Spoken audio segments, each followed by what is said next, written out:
Dr. Hugo Ibarra with the Bryan Independent School District. He's the public information officer, and he loves this kind of weather, right? I do. Well, like then it. You ought to be just really excited. Are you going to go out and frolic in the snow? Actually, no, sir. I don't think You're it's going to not? snow. What's wrong with you? It would have to be. Oh, yeah, a lot more than that. Well, I'm going to go frolic in the snow. All right. If there's enough, I'll build a snow thing. There you go. Well, welcome back. Hope your holiday was good. It was great. Thank you. Happy New Year. Happy New Year's to you as well. Hope it's going to be an incredible year. I think it is. We are ready for it. We're ready to start at 2021, definitely. Off to a good start in Bryan Independent School District. So what's going on in Bryan ISD? Well, we have a special guest with us today, but before that, I just wanted to remind everyone about the multiple opportunities that we have. In addition to the regular educational program, we have advanced academics, and several options are there for students, including Inquire, AP Capstone. We talked about this before the break. Odyssey, which we'll talk about in a minute. Right. But my point is, Bryan Collegiate, and then also the Career and Technical Education Complex. CTEC. Mm-hmm. My point is there is so much information, but the information meetings are happening this week or next week. So that's an essential part of the application process. Correct, because even though they are part of Bryan ISD, students have to apply and be accepted. Mm-hmm. So please visit bryanisd.org, and you will see one of the first things you'll see there is Advanced Academics, or go on the programs, Advanced Academics, and all the meetings are in one place, same as the Advanced Academics handbook with the description for each program. All right. Well, speaking of advanced academics, would you like to introduce our guest for this morning? Yes, sir. We're very happy to have Mr. Naveen Cunha, who is 8th grade robotics programming and design teacher at SFA Middle School. Good morning. Good morning. Good morning, Mr. Cunha. How are you? Welcome to KEOS Community Radio, and thank you for taking the time to come talk to us this morning. So I guess to set the stage, let's talk about STEM, since that's what the Odyssey Academy is. So for listeners who may not be familiar with STEM, it's not part of plant, it's not agriculture. What is STEM? STEM actually covers a lot of different fields. So many years ago, it was obvious to some federal agencies like NASA that a lot of those engineers and people that got man on the moon were getting old and retiring, and we were not replacing those people in those fields. And so there was a real shift in the focus in education to STEM, which covers science, technology, engineering, and math. So that's kind of where it all got started. Okay, so Odyssey Academy specifically focuses on STEM. So tell us a little bit about Odyssey Academy. How did it get started? I understand you were there from the very beginning, so you had a hand, I guess, in developing the program and crafting the curricula? Yes, I was an Einstein Fellow with NASA at the time, and when I came back to Bryan College Station, I'd taken a little break and came back to Bryan College Station to enter an education. Bryan ISD was getting ready to start this program and invited me to be a part of that. And we started it at SFA at the 6th grade level, and had it at SFA and then we'd slowly moved up to 7th and 8th, and it was very successful. And the district had the vision not only to have this program, but then also to extend it, which now it extends into Rudder. So students that start the program at SFA at the 5th grade. Well, actually now it starts at Rayburn. At Rayburn, at the 5th grade level. So actually the program started at SFA and went backwards to include the 5th and 6th graders at Rayburn. That's correct. So now you can enter in the 5th grade, go through 8th grade, and if you want to continue down that pathway, you can go to Rudder where they continue with the STEM courses. Quick question, because what about your background? What we were talking about we were just talking about. Yeah, I was going to ask about that. You came from NASA. Are you a rocket scientist? I'm like, what does that mean? An Einstein Fellow. An Einstein Fellow. Yeah, that's impressive. So I threw a few words out there. Yeah, you did. So I was actually teaching science in College Station at Oakwood. Taught for 15 years. Okay. 15 wonderful years. So education's not new to you then? No, sir. No, I'm old. So we started there, and then I had the opportunity to. I applied for a fellowship. Actually, I applied to be an astronaut in 2003. Obviously, I was not selected. Otherwise, I wouldn't be here. But I was a finalist, and as part of that, I had the opportunity to take a fellowship with NASA. So I took 2 years to go to Washington, D.C. and worked in the education department in D.C. and to work with engineers, astronauts, people at the federal level, understand how the programs are run, organized. And then when the fellowship was done, I said, you know what, I think we can definitely use this at the public school level. So then I came back to Bryan College Station, and at that time, a great administrator and friend of mine, Patty Moore, was at SFA, and she said, you know what, why don't you come over here? We're getting ready to start this program, and I'd like you to be involved in that. And so that's kind of how it all got started. That's amazing. Well, so we've touched already a little bit on where the program is offered. We've talked a little bit about the application process, which is going on right now. So how are the students selected? There's an application that has to be filled out, informational meeting. So can you walk us through that a little bit for those who might be interested? Sure. So the program is open to anybody. You do not have to be GT labeled. You do not need to have any label at all. You just have to have an interest in STEM, at least at this level. Anybody can fill out an application. We do use what we call a matrix, which looks at grades, it looks at test scores, it looks at recommendations. So we try to collect as much information as possible. Unfortunately, we can't meet with every student that applies and interview them. We just don't have that kind of time. So we put that in a matrix, and then we take the top, I think we're about 150 students. Bring them into the program at the 5th grade level. Typically, how many apply? I believe last year it was over 300. Wow. Yeah, because I knew that it's quite competitive to get into it. So it's quite an accomplishment being selected. So what about the Odyssey STEM Academy? And there are other academies within Bryan ISD. We've talked about those. But what's unique about Odyssey and the impact that it has on the students? That's a good question. Our focus, and I don't know everything about every program, but I know a lot about what we do. We focus on problem solving. We want to develop problem solvers. Yes, I would love for every student that leaves our program to get into an engineering field, but that's just not practical. But as I explained to them, you will use problem solving. You will use the processes that we teach you in every job. I mean, you do in your job. Absolutely, yes, I do. But how important is teamwork? Because the ability to solve a problem, that's good. Being able to define a problem, to analyze and come up with solutions, and maybe even try those solutions. But how about the aspect of working together as a project team? And we do that a lot. We incorporate what we call the engineering design process. It's a little different than the scientific method. Engineering design process is mainly used by engineers and people in those fields, and that does involve working as teams. In my class, almost every project we do, you are working with others. We change up the group every time because you will have to learn to work with people of all different abilities. That's right, yes. Backgrounds, things like that, and you have to learn to work as a team to be successful. And so a lot of the projects we do, not only in my class, but in most of the STEM-related classes, do incorporate teamwork. So one of the things that y'all do is a mission to Mars. That seems to be the overall theme. That's the overall theme. It's everywhere on their website. So tell me about the mission to Mars. That's 5th grade up through the 8th grade. Yes. So when we first started to develop the program, that was a question. What's the theme? What's going to be the driving force? And I just come back from NASA, and I said, well, duh. That's a no-brainer. That's a no-brainer. So, mission to Mars, and if you look at how NASA kind of plans things out, they do it years in advance. And at that time, they were saying, you know what, the people that are getting into middle school are the ones that are going to be walking on Mars. Of course, that was sad for me, but that's okay. I can help them develop to that point.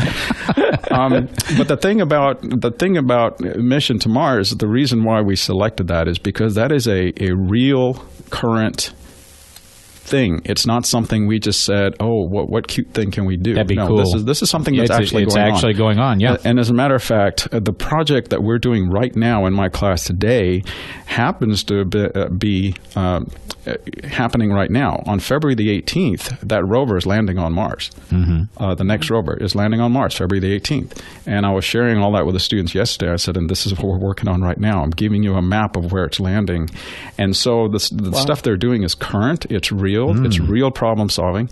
And sometimes we share our findings with the real scientists. I've done that in the past, and sometimes the scientists have been amazed at what kids at our level can come up with, because sometimes the scientists put themselves in a box and they can't really see a bigger picture, and but the kids can kind of bring in some different ideas. And so it's a great opportunity for them to work on something that's realistic, something that they can pull up on any news media and say, yes, that's what we're working on, that kind of thing. Well, it's amazing that you say that you're actually finding some things or discovering some things that you're sharing with industry, with NASA. What kinds of things are they discovering in class?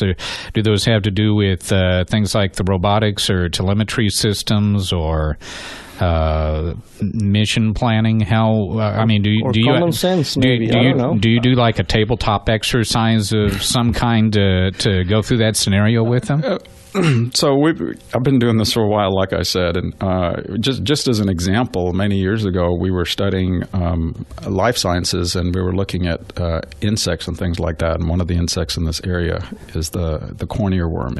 It destroys. We're very familiar with that. Yeah, and one day, we gave the materials that we got from the USDA to my students to help them develop these creatures, and one day, and I said, okay, make a presentation, like you're the scientist, I'm the farmer, make a presentation about what we should do about this critter.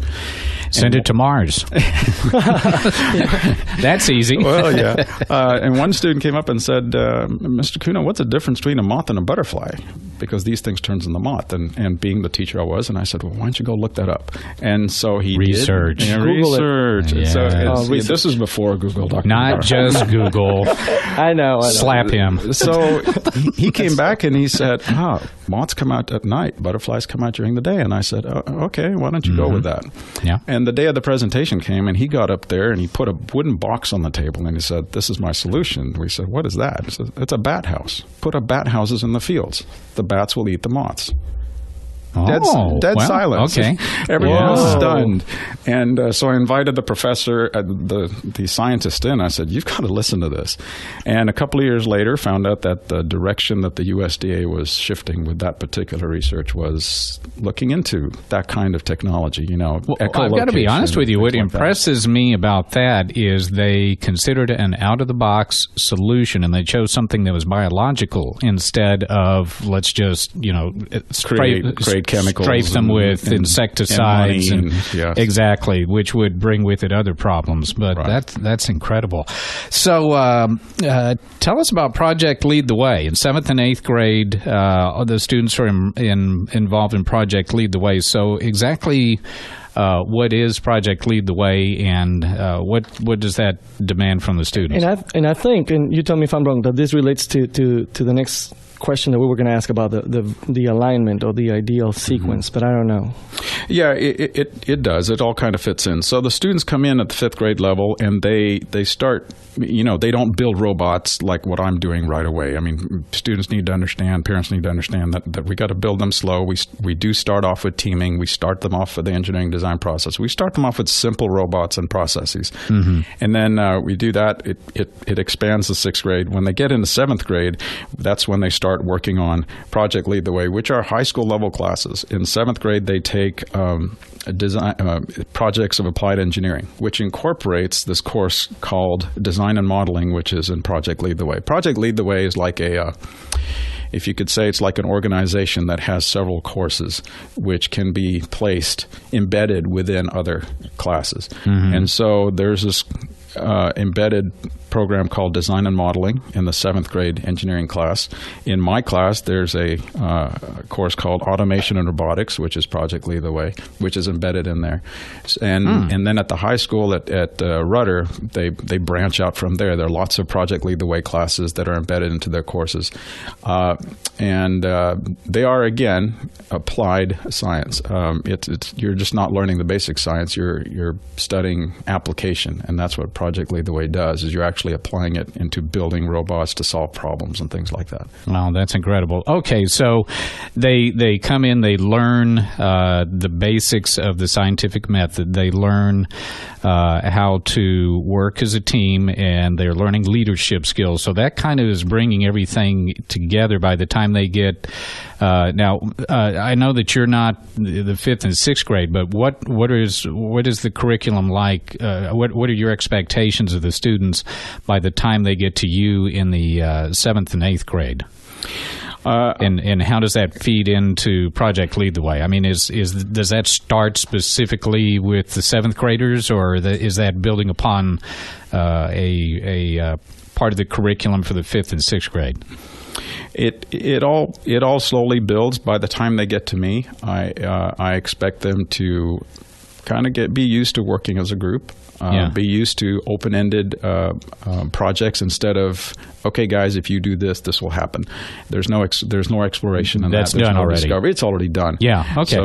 So they don't have to necessarily hit the floor running, but you expect them to at least know which direction to go or how to get there. Right. So I give them the foundation of the new thing they're going to learn and say, okay, here's your group, here's the methods, go. And there's discovery along the way. They pull their hair out. They're like, but they achieve success. Yeah, there's a lot of hair pulling in engineering of all kinds. I was going to say there seems to be a natural sequence regarding the students' development. How about with the teachers who are part of this program? What kind of training do they need? What does it take to be an Odyssey Academy teacher? So when we first started, it was mainly interest. And then we realized, okay, there are a lot of programs out there that call themselves a STEM Academy. And again, Bryan ISD had the vision to say, okay, yes, that's good, but let's help our teachers out and give them the tools that they need.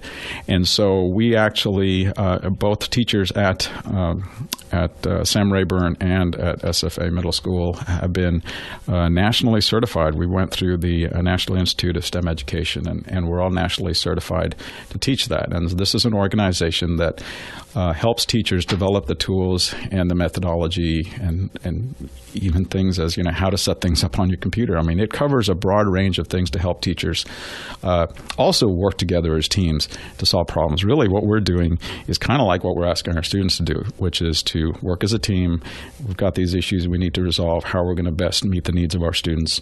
And really, the bottom line for our program is providing opportunities and options. That's what we're doing for them, is having them have more opportunities and options when they leave us. All right. You're listening to KEOS 89.1 FM, College Station, Bryan. We're visiting with Mr. Naveen Cunha, who is an 8th grade teacher in Robotics Programming Design, part of the Odyssey STEM Academy at Stephen F. Austin Middle School.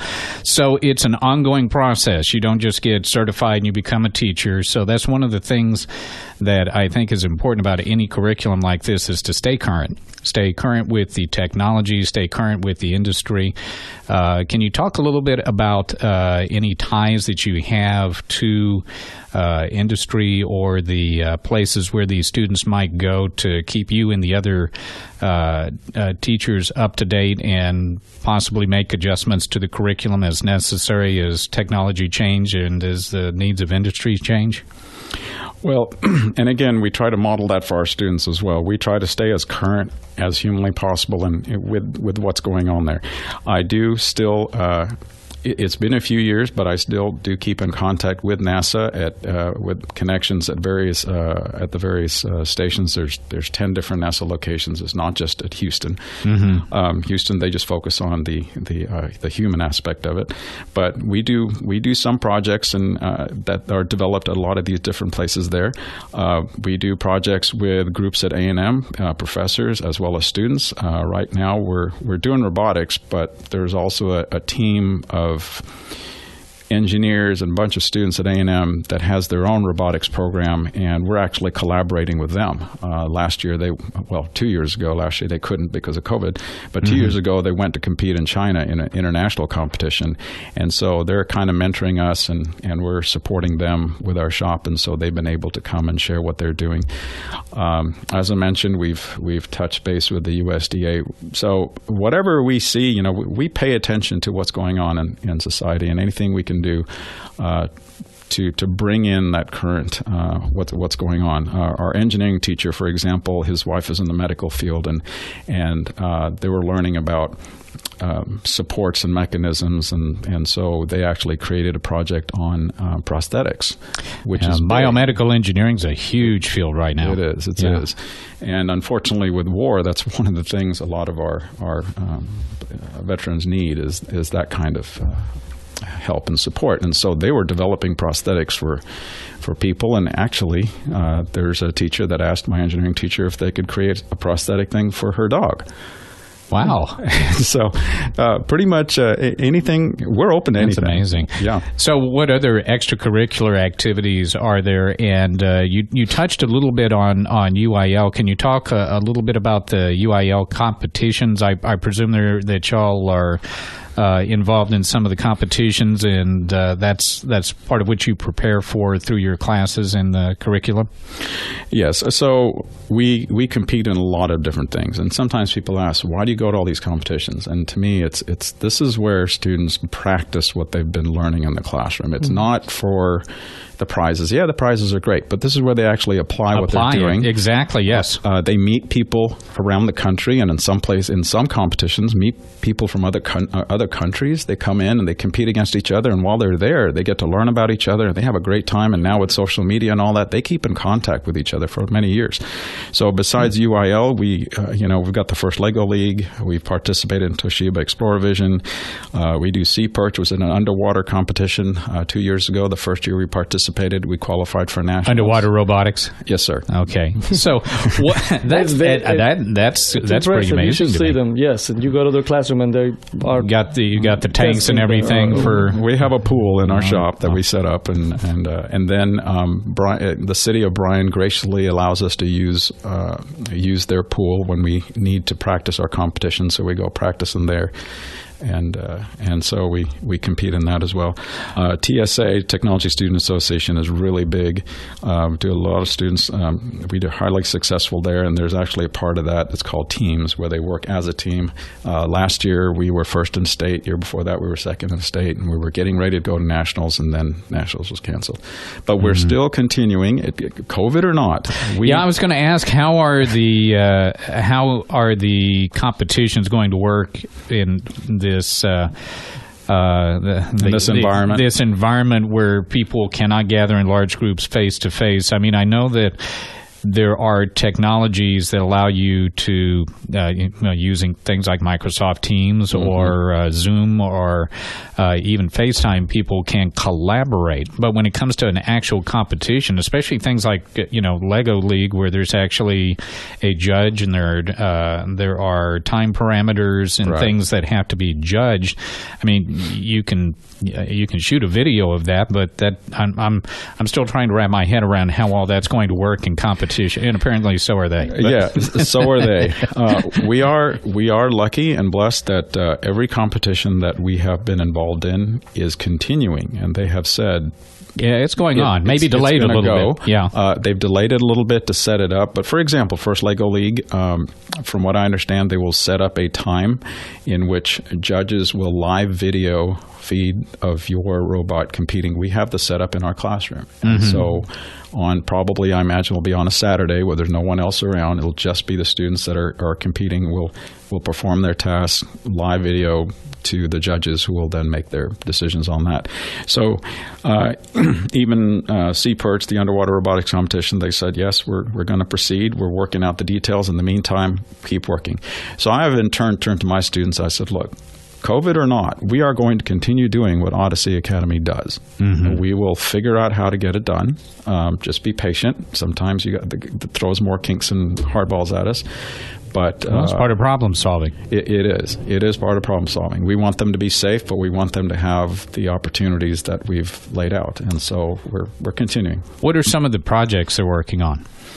Well, the engineering class right now, I know they've just started working on bridges. Now, this isn't just, okay, what kind of bridge can I do? There's an actual program that they use on the computer where they do some research. Modeling. They actually do what the scientists do. They used to do it all on paper and blueprints and stuff. Now it's all done on a computer. They come up. They learn about CAD. Yeah. They test it on the computer, and when they feel they have the right design, then they actually build it. Wow. My program right now, like I said, we're programming these little tiny robots to practice traversing across a Martian surface to deliver materials. Wow, that's amazing.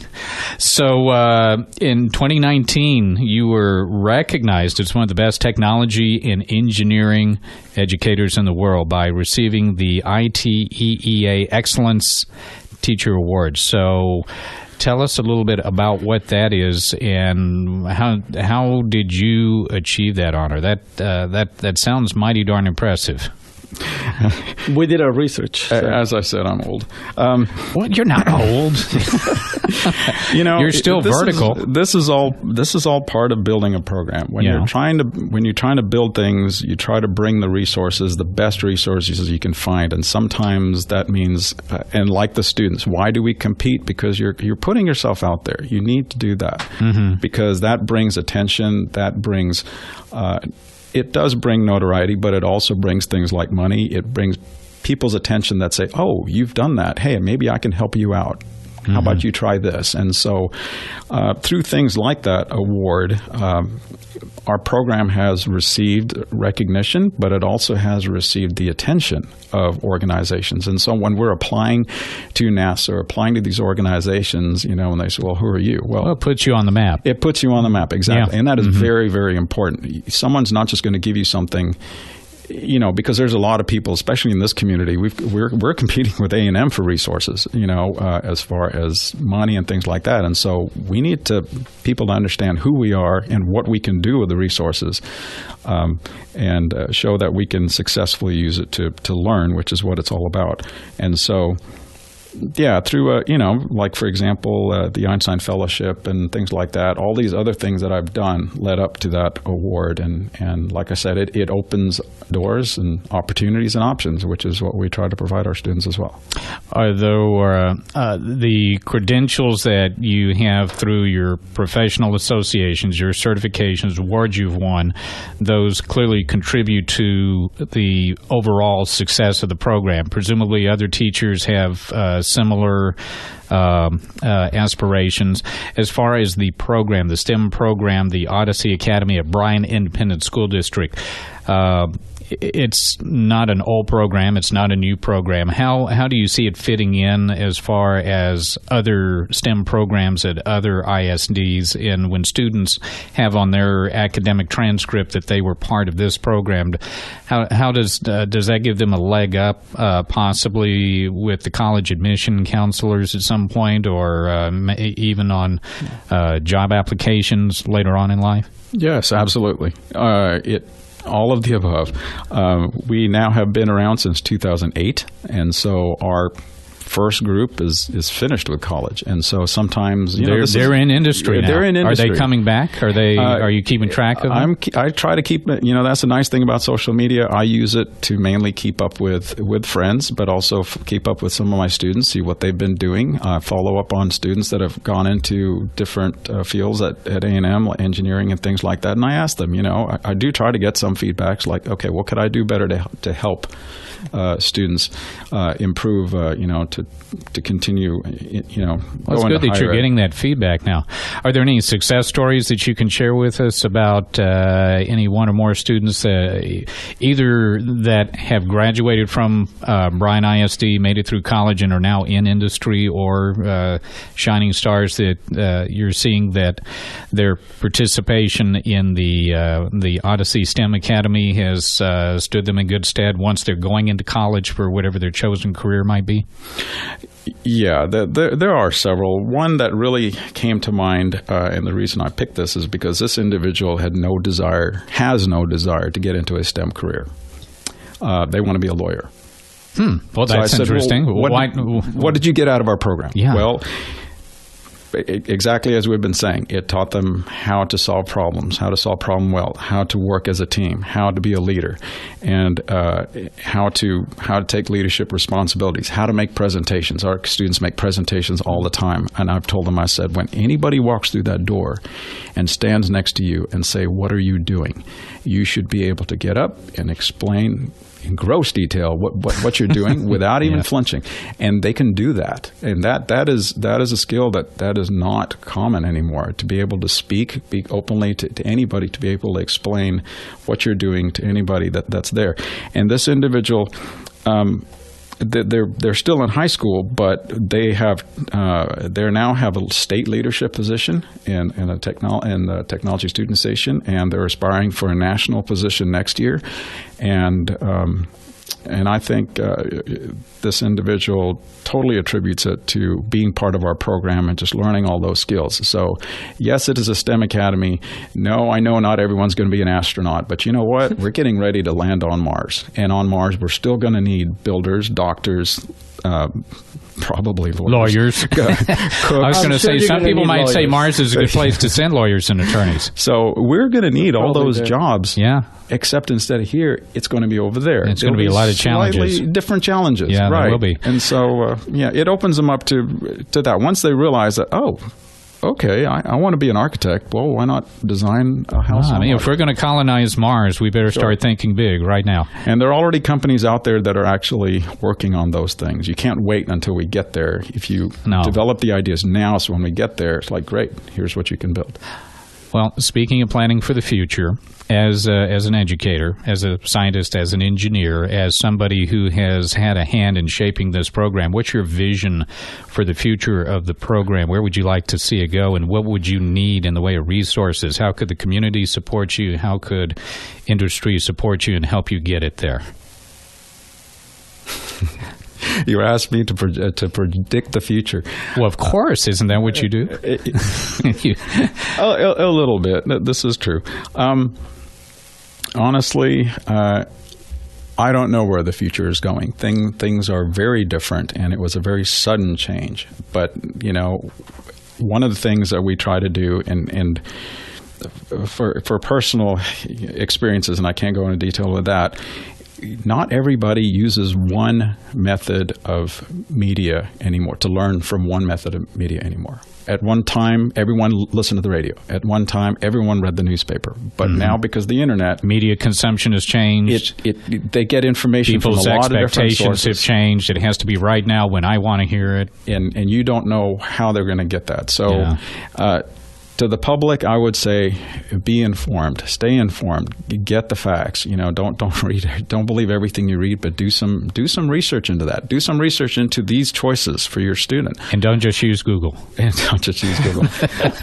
Twitter is not always a reliable source of news. Well, and the point I'm making there, and this is something that was drilled into me back in the days before the internet, when you're doing research, consider the sources, consider whether it's peer reviewed, and all that. So I think that's sage advice there. I was kidding, by the way. Done research. Okay, so yes, it wrote a couple of things.